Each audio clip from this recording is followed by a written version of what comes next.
Good afternoon, everybody. This is Don again. It is time for episode 59 of Practical Reality. It is a Saturday afternoon. I believe it's about 1:30 or so. It's a beautiful day out here. Spring has sprung. The trees are back in bloom with all the leaves. That beautiful light green color that happens in the beginning of the spring really makes you feel alive.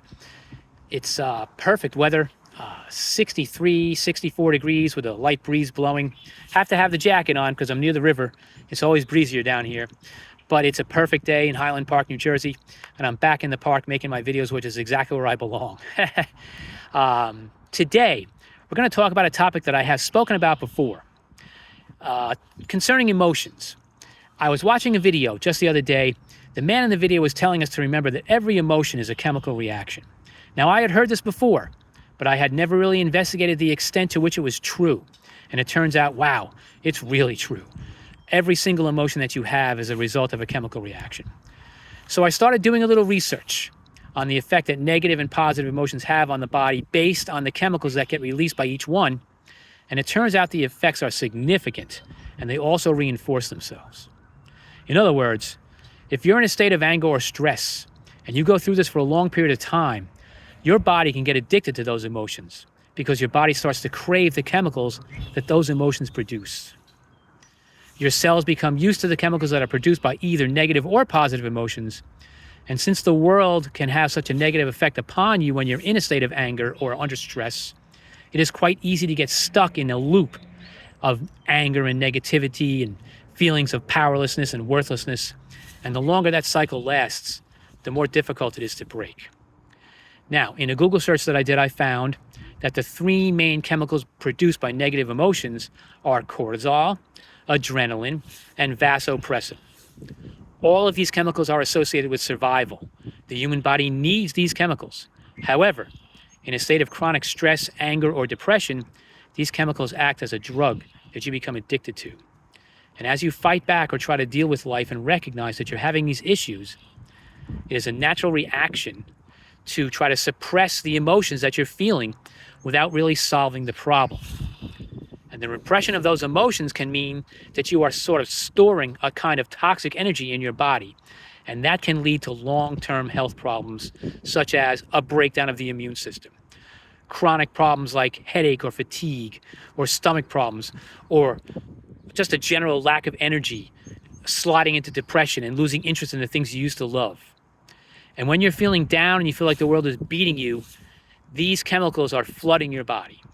And I think it's important that you try to make yourself aware of the effect that these chemicals have on you, because that should be some motivation to try to reverse the cycle and conquer these emotions and move towards a more positive mindset. Also, if you're focusing on the negative, it tends to lead to a more cynical state of mind, like you're always complaining about things. And that can be addictive as well. That can also be a loop that keeps your body flooded with negative hormones that will age you and basically cause your brain to function at a lower level.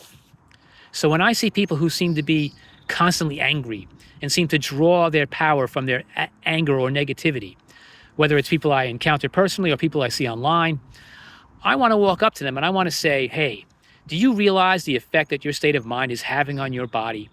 Is your false sense of power worth that price? Now, I'm not holier than thou, and I never say that I am, and I go through some bad times, and I'm sort of going through one now. But I don't want to dwell on that. That's not the purpose of this channel. The purpose of this channel is to show you how I am doing my best to maintain a positive mindset in the face of the challenges the world is presenting me, and how I've become more spiritual through my journey of self-awareness. And that's made me self-aware enough to recognize the negative effects that these chemicals are having on me, and to make me do my best to combat that situation by changing my mindset to a more positive outlook. And the benefits of changing to a more positive outlook cannot be denied. The chemicals released by positive emotions are dopamine, serotonin, oxytocin, and endorphins. Now, dopamine functions as a reward mechanism. It helps you stay motivated, it helps you feel pleasure. When you achieve a goal, when you get a new job, maybe when you meet somebody new, when you are able to give somebody good news, the great feeling that you get as a result of that is dopamine. Serotonin is released when you're maintaining a sense of balance in your life and you don't feel the world is against you. You could call serotonin the at-rest chemical. Because when you're at rest and feeling peaceful and just relaxing, then serotonin is acting upon you. Oxytocin is released when you are bonding. You know how they say that people who are in good marriages or great relationships live longer? Well, oxytocin could be one of the main reasons for that.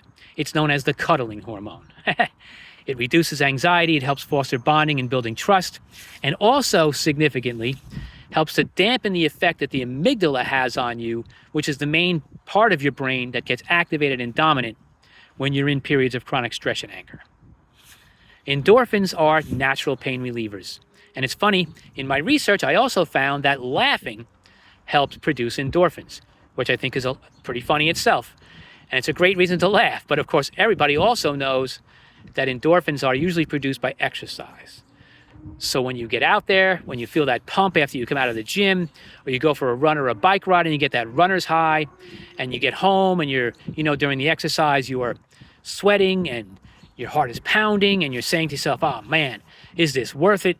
Well, just remember that it is, because when you get done and you feel that pump, that's your endorphins.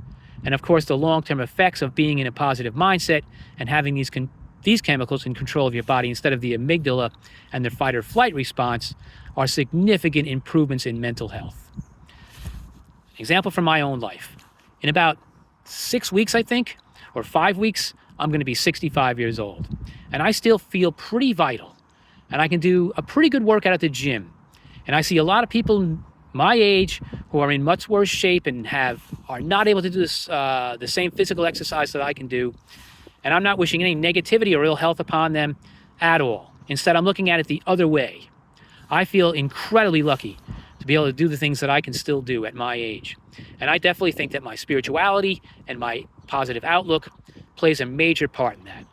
My blood pressure is low, my cholesterol is low, and I think my exercise and my practice of spirituality are huge in helping me maintain that. And I also think it's worth mentioning that power can be practiced or exercised without having to be angry. There's a quiet power that resides in some people that you can sense just as much as the aggressive style of power, and that deserves to be respected and nurtured. And usually, this type of power has more noble intentions. So my message to all of you is get out there. Get out of your rut the very best you can. I remember when I was going through my worst mental health crisis, and my first wife said to me, Don, just deal with it. That was pretty terrible advice.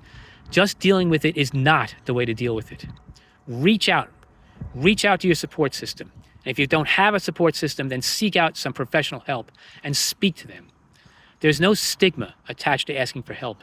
There's no stigma in recognizing for yourself or admitting to others that you have a problem. It doesn't make you weak. It doesn't make you less of a man or less of a woman. It's simply the best thing you can do for yourself to maintain health and lengthen your life. I have said before that the main thing that you owe to the world on a daily basis is to be the best version of yourself. Well, it's not too big a leap of logic to think about that it's the same thing that you owe to yourself as well every day. Just be the best version of yourself. And you can't be that when you're feeling negative and powerless and worthless. So changing your positive mindset, getting out there, doing your exercise, and asking for help if you need it can reap tremendous benefits for you in the long run. And no matter what kind of crap the world throws at you, you realize that yes, you might be down for a little while, but it's incredibly important to recognize when you are and create space and do your very best to correct the situation, even if you can't correct the circumstances. You can look at your life and your challenges in a different way. The initial impact when you first get the news or when you first realize a situation, that can be devastating. But then can you be self-aware enough to examine yourself and step back and create that space and realize that you are not those thoughts, and that you have the self-awareness to realize that the control of your internal environment, meaning your thoughts and emotions, is your number one goal. Then you can break that addiction that your body develops to that negativity and enjoy the benefits that positive emotions bring to you, even in the face of the challenges that you must deal with every day. And I pray that all of you can do that, because that makes your life a little easier. Now, we know life is not easy, but it can feel a little easier if you can recognize the need to control your internal emotions, and when you consider the positive effect that this can have on your overall health and the time that you spend on this earth, then the effect clearly becomes worth it. I thank you for listening. I wish all of you peace, health, and prosperity. Please like, comment, and subscribe. I welcome feedback and I welcome conversation. And I hope everyone has a beautiful day and is enjoying sunshine and beautiful winds and nice breezes and beautiful surroundings just like I am. Thank you.